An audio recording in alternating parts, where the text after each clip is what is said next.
दोस्तों, नीतू नाम की एक विधवा महिला लड़की होती है। कुछ दिन पहले ही इसके पति का देहांत हो चुका था। इसकी उम्र लगभग 22 साल के करीब थी। एक दिन रात के 9 बजे के करीब यह अपने ससुर की चाय में शक्तिवर्धक गोली मिलाकर उसको पिला देती है। उस चाय को पीने के बाद उसके ससुर की हालत खराब हो जाती है। उसके शरीर में उत्तेजना पैदा हो जाती है। उसका शरीर कंपन करने लगता है। वह अपने आप को बर्दाश्त नहीं कर पा रहा था, लेकिन थोड़ी देर के बाद तेल लेकर अपने ससुर के कमरे में जाती है और उसके पैरों की मालिश करने लगती है। लेकिन उसके ससुर की हालत खराब हो रही थी। उसे काफी उत्तेजना हो रही थी। अब वह नीतू को पकड़ता है और उसके साथ गलत हरकत करने लगता है। अश्लील हरकतें करने लगता है। अब वह नीतू को पकड़ता है और चाहती थी कि उसका ससुर उसके साथ कुछ गलत करे। इसीलिए नीतू उसका कोई विरोध नहीं कर रही थी और वह भी अपने ससुर का भरपूर साथ दे रही थी।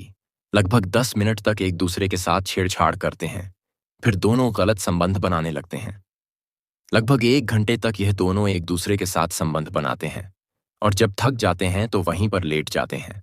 अब नीतू रोज चाय में शक्तिवर्धक गोली मिलाकर अपने ससुर को पिलाया करती थी। उसका ससुर अपनी बहू के साथ इसी तरह से रोज गलत काम किया करता था।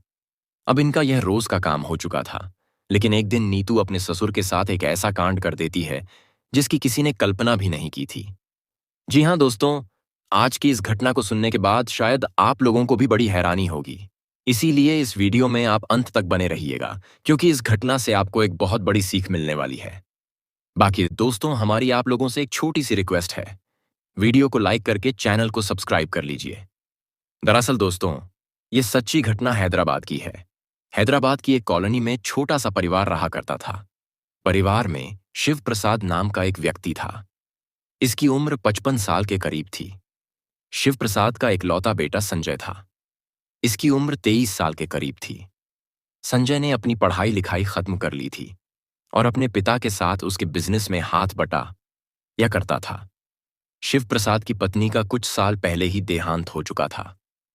अब यह दोनों बाप और बेटा घर पर अकेले थे। शिव प्रसाद अपने बेटे की शादी करना चाहते थे। उन्होंने कई रिश्तेदारों और दोस्तों से कहा था कि वह अपने बेटे संजय की शादी करना चाहते हैं। कोई अच्छी लड़की का रिश्ता बताओ दोस्तों। इस तरीके से 6 महीने का समय गुजर जाता है। 6 महीने के बाद एक रिश्ता आता है। उस लड़की का नाम नीतू होता है। नीतू की उम्र 22 साल के करीब थी और अभी पढ़ाई लिखाई कर रही थी। नीतू देखने में इतनी खूबसूरत थी कि अगर कोई भी उसे देखे तो एक ही नजर में उसे पसंद कर ले। एक दिन जो संजय के पिता होते हैं वह नीतू को देखने के लिए उसके घर पर चले जाते हैं और जब नीतू को देखते हैं तो एक ही नजर में उसे पसंद कर लेते हैं। अब जो संजय के पिता शिव प्रसाद होते हैं वह पर 100 रुपए निकालते हैं और शगुन के तौर पर नीतू के हाथ में रख देते हैं और कहते हैं कि बेटा, आज से तुम हमारी बहू हो। अब संजय और नीतू का रिश्ता पक्का हो जाता है। लगभग 2 महीने के बाद वह दिन आ जाता है जब संजय दूल्हा बनता है और बारात लेकर नीतू के घर पर पहुंच जाता है। फिर संजय की और नीतू की शादी हो जाती है। अब संजय नीतू को अपनी दुल्हन बनाकर घर लेकर आ जाता है और उसके कमरे में नीतू को बैठा दिया जाता है। फिर 10 बजे के करीब उसके दोस्तों ने संजय को उसकी पत्नी के कमरे में भेज देते हैं। जब संजय अपनी पत्नी के पास जाकर बैठता है और उसका घूंघट उठाता है तो उसे देखते ही खुश हो जाता है, क्योंकि नीतू देखने में बहुत ही ज्यादा खूबसूरत थी।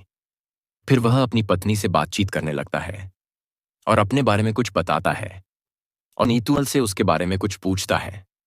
लगभग 1 घंटे तक एक दूसरे के साथ बातचीत करते हैं और लगभग जब 11 बज जाते हैं तो फिर यह सुहाग रात मनाने की तैयारी करने लगते हैं। संजय अपनी पत्नी नीतू एक एक करके गहने उतारने लगता है। उसके कपड़े भी उतार देता है और अपने कपड़े भी उतार देता है।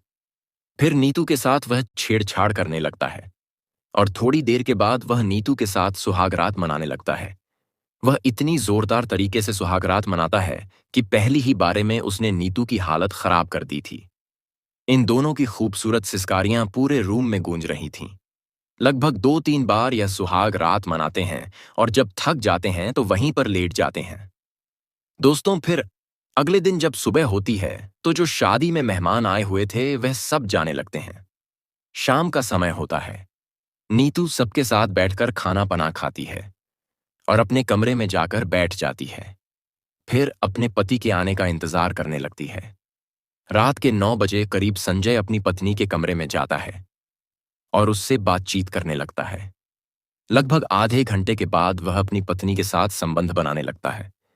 लगभग 2 घंटे तक पत्नी के साथ संबंध बनाता है और जब थक जाता है तो वहीं पर लेट जाता है।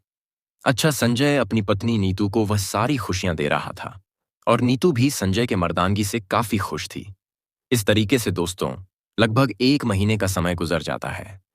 1 महीने के अंदर अंदर नीतू ने संजय के परिवार को बड़े अच्छे से संभाल लिया था। दोस्तों, अब संजय बिजनेस को काफी अच्छे से करने लगा था। सुबह को ऑफिस जाता था और शाम को वापस आता था। इस तरीके से लगभग 6 महीने का समय गुजर जाता है। एक दिन संजय अपने ऑफिस जा रहा था। उसको थोड़ी जल्दी थी।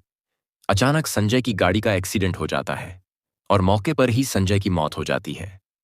फिर वहां पर खड़ा हुआ एक व्यक्ति संजय को पहचान जाता है और वह सोचने लगता है कि यह तो शिव प्रसाद का बेटा है और तुरंत शिव प्रसाद को फोन लगा देता है और कहता है कि इस जगह पर आपके बेटे का एक्सीडेंट हो चुका है और उसके मौके पर ही मौत हो चुकी है। जब शिव प्रसाद अपने बेटे के बारे में सुनते हैं तो तड़प उठते हैं और फिर नीतू को तुरंत बताते हैं कि ऐसे ऐसे हादसा हो चुका है। जब नीतू भी यह बात सुनती है तो चीखने चिल्लाने लगती है, रोने लगती है और अपने ससुर के साथ घटनास्थल पर पहुंच जाती है। वहां पर जाकर अपने पति को मरा हुआ जब देखती है तो रोने लगती है। लेकिन दोस्तों, कर भी क्या सकते थे? जो होना था वह तो हो चुका था। थोड़ी देर के बाद पुलिस भी वहां पर आ चुकी थी और बॉडी का पंचनामा बनाकर पोस्टमार्टम के लिए भेज दिया जाता है। लगभग शाम तक बॉडी का पोस्टमार्टम हो जाता है और बॉडी को परिवार के हवाले कर दिया जाता है और उसका अंतिम संस्कार कर दिया जाता है। दोस्तों, अब नीतू विधवा हो चुकी थी।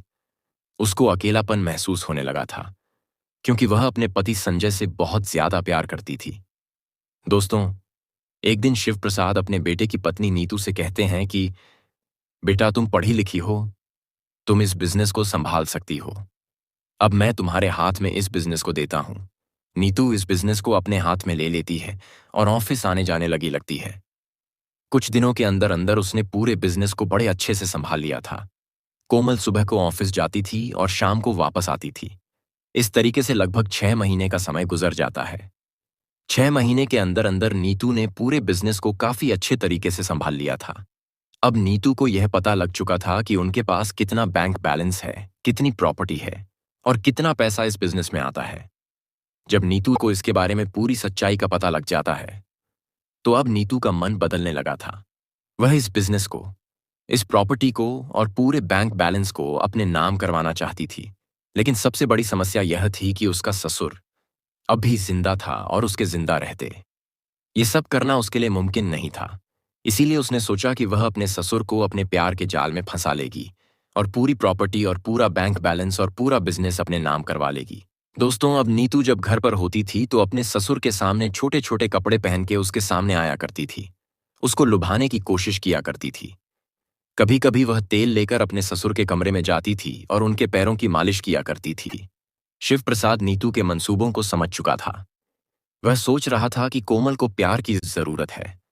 एक दिन नीतू अपने ऑफिस से घर पर लौट रही थी। अचानक एक मेडिकल पर रुकती है और एक शक्तिवर्धक गोली ले लेती है और घर पर आ जाती है। रात 9 बजे के करीब वह अपने ससुर के लिए चाय बनाती है और उस चाय में शक्तिवर्धक गोली मिलाकर अपने ससुर को पिला देती है। आधे घंटे के बाद उस गोली का असर होने लगता है। अब थोड़ी देर के बाद उसके ससुर के शरीर में उत्तेजना पैदा हो जाती है। वह अपने आप को बर्दाश्त नहीं कर पा रहा था। फिर नीतू तेल लेकर अपने ससुर के कमरे में चली जाती है और उसके पैरों की मालिश करने लगे। उसके ससुर को काफी उत्तेजना हो रही थी। देखते ही देखते वह नीतू को पकड़ लेता है और उसके एक एक करके कपड़े उतारने लगता है। थोड़ी देर के बाद वह नीतू के साथ संबंध बनाने लगता है और इतनी दर्दनाक तरीके से संबंध बनाता है कि वह नीतू की हालात खराब कर देता है। लगभग 1 घंटे तक यह दोनों संबंध बनाता है और जब थक जाता है तो वहीं पर लेट जाता है। दोस्तों, अब इन दोनों का यह रोज का काम हो चुका था क्योंकि घर पर नीतू और शिव प्रसाद दोनों अकेले ही रहते थे। नीतू अपने ऑफिस से जब घर पर आती थी तो अपने ससुर के साथ सोया करती थी, उसके साथ गलत काम किया करती थी। इस तरीके से लगभग 6 महीने का समय गुजर जाता है। अब नीतू के दिमाग में एक खौफनाक प्लान चलने लगता है। वह अपने ससुर को खत्म करना चाहती थी और पूरी प्रॉपर्टी खुद हड़पना चाहती थी। इसीलिए वह एक दिन चाय में झर मिलकर अपने ससुर को पिला देती है। जहर का असर उसके ससुर पर होने लगता है। उसकी हालत खराब हो जाती है और लगभग 1 घंटे के अंदर अंदर उसकी मौत हो जाती है। नीतू ने इस घटना को एक्सीडेंट का रूप देना चाहा और पड़ोसियों को इकट्ठा कर लिया और उनसे कहा कि जो मेरे ससुर हैं, इनको दिल का दौरा पड़ा और देखते ही देखते इनकी मौत हो गई। लेकिन पड़ोसियों को यकीन नहीं हो रहा था। उन्होंने पुलिस को फोन कर दिया और तुरंत 1 घंटे के अंदर अंदर पुलिस यहां पर पहुंच जाती है और घटना स्थल का मुआयना करने लगती है। फिर पुलिस बॉडी का पंचनामा बनाती है। फिर अगले दिन पोस्टमार्टम की रिपोर्ट आ जाती है और पोस्टमार्टम की रिपोर्ट में यह साफ साफ लिखा था कि शिव प्रसाद को जहर देकर उसकी हत्या की गई है। दोस्तों, फिर पुलिस कोमल को शक के तौर पर गिरफ्तार कर लेती है और उससे पूछताछ करने लगती है।